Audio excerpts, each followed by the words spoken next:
global happenings today. We communicate, we analyze global news. Stay tuned. Hello fam, welcome back to our channel. A lot of persons have described Ndigbos differently, but one thing is certain about them that no one has ever been able to deny.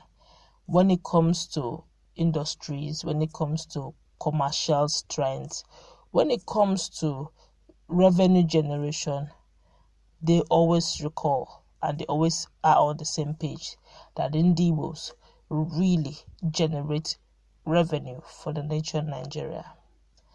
Now, this has, brought up a lot of debate and has also given rise to the former President Goodluck Jonathan's aide, talking about Reno Omokri, who has mentioned where Ndigbo had gotten it all right but failed to harness a particular part that would have made them renowned. And even though they were not, some other persons have also reacted, saying that the reason why they have not allowed them to, have fresh breath of air is simply because they've been marginalized even before, the 1969 issues, and for that reason, they've not been allowed to, move beyond that level. But all the same, Nigerians have reacted to the statement Omokri has made. Reno said, and that's because Reno started it by saying that Ndigbos are sometimes referred to as the Jews of Africa. They dominate most sectors of Nigeria's economy, but few, such as Senator Orji Uzor Kalu's Sun newspaper, has invested in media. I think that's also where Mazi Nnamdi Kanu has capitalized on. Yes, if you watch every now and then, you see Mazi Nnamdi Kanu coming on air using the medium he has to spread what he knows about Ndigbos. Now, what Reno is trying to say, in other words, is that there's what we call the air power in Nigeria, of which Ndigbos have not been able to harness, not before the coming of Mazi Nnamdi Kanu anyway. Well, Pastor Omokri said that such mistake was not made by the Jews in Europe and America, even though the Ndigbos made a mistake here in Nigeria, but the Jews in Europe and America didn't make such.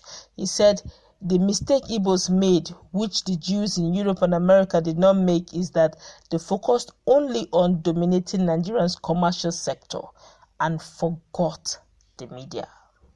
The media is like air power. Once you have it, no one will mess with you. And that's the same thing that is happening to Omoyele Sowore. For every little thing that happens to Omoyele Sowore, Sahara reporters will pick it. Before you know it, it's already going viral. So if you're picking him, if you're doing anything about him, or you're doing anything that has to do with him, be rest assured the whole world will hear it. Highest it will take it within 24 hours. It's already in the air. So if you want it secret, if you want it hidden, then don't go near him, don't touch him. If you're ready to make it public, then get ready, because he's ready to make it public too. That's what Reno is trying to say in a nutshell.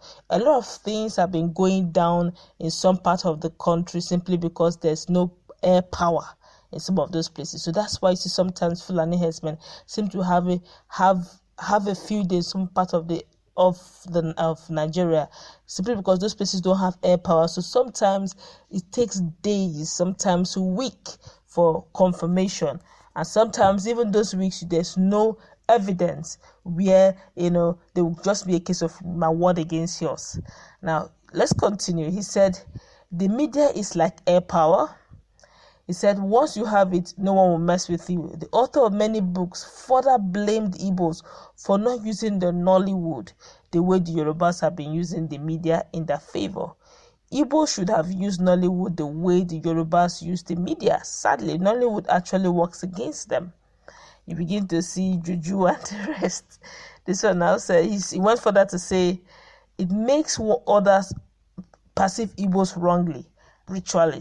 Ndigbo saw Nollywood as a money maker and failed to see it as a game changer. On the apprenticeship system, practiced by the Ndigbos. He described it as the most successful in the world. I've never seen that kind, I tell you. He said the Igbo apprenticeship system is the most successful in the world, per none. Honestly, it's true. I give it to them 101%. Alaba International make alone. Alaba International markets alone, just Alaba alone, generate $4 billion, according to Robert Newett. Why can't Nollywood do movies on that and promote Ndigbo rather than ritual and juju?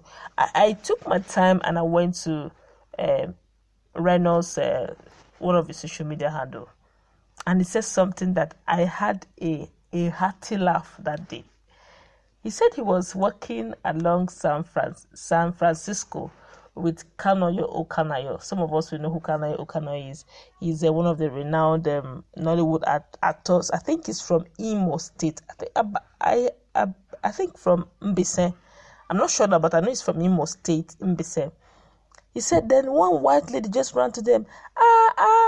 Kanayo Okanayo. He said, yeah. So he was like, okay. The way this white lady came to Kanayo, you must have recognized him. So he did them the favor of bringing his camera. I was like, okay, would you like to snap with your star, your favorite star? He said, what? You want him to use me to do juju? No. So he shook his head. People commented afterwards, and people were like, Reno, are you joking? Are you serious? He said, that's because those movies they see Kanayo do. You see that he's doing living in bondage. He just killed somebody's.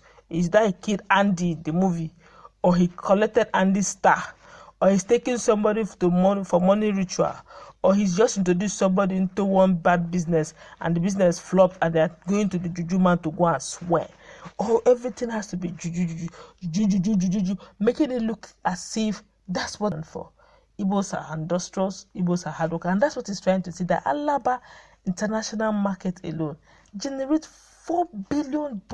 That's heavy, and that's not the only market Igbos are known for. And one of the things he said that caught my attention, I had to do this, was the fact that he said when it comes to apprenticeship system, Igbo apprenticeship system is the most successful. You will see somebody who goes to his oga, quote and unquote, to go and learn work. He stays there for 7 years. He serves his oga judiciously. He doesn't steal from his oga that period. If he steals from his oga the 6th year and 9th month, he loses his reward. So he has to remain true. Sometimes he lives with the oga. And once the oga's close, if they live together, he serves the oga. And by the time he successfully serves this oga and there's no hitch, he learns the ropes of the business, how they import it, how to know the fake and the original, being true to the work, knows the power of turnover, and knows how to attend to his customers peacefully, knowing that every customer, even everyone coming to ask questions, is a potential customer, and every customer can be a permanent and loyal customer, and knows how to convert weary customers to permanent and loyal customer. Then you're in the business. Then after doing that, maybe for 7 years, maybe the agreement is 7 years, some person sometimes is 10 years, some is 3 years, some is 2 years, depending on the kind of business. Then they will now free you. In that year of freedom, they will settle you. That settlement will come like the shop. That depends also on the agreement. The shop, they may establish you of the same kind of business, and they will now pray for you to go and succeed. That's how they expand. And an Igbo man, you come to a shop and you ask him for that product that he usually says that he doesn't have. He will not tell you he doesn't have. You say, I have it. It's in my order, it's in the warehouse. Sit down, let me go and get it. He may not have it, but he will go to another man's shop, get it, maybe add a little more and sell it. He's ready to serve you like a boss, all for the money. Now that is businessman by excellence. I honestly kudos to them. Business, give it to Ndigbos. Ndigbos, it's their destiny. You can't compete it with them. They own it.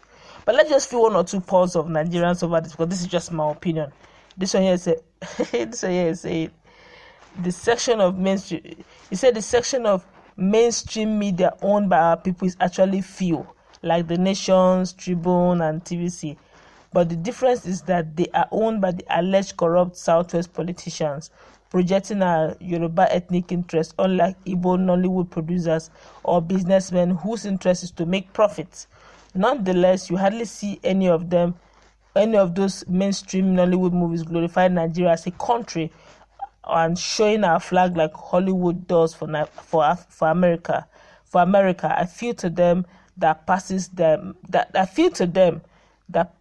message that they are not happy being called Nigerians. He said that's his opinion anyway. He said, well, I also feel that this one here is saying, Reno, the world knows who the Igbos are. The stories of Igbos have been immortalized by people like Chinua Achebe and many more. We in this generation are doing pretty good at excellence. We cannot start fighting media wars with jobless people who are alive just because of propaganda.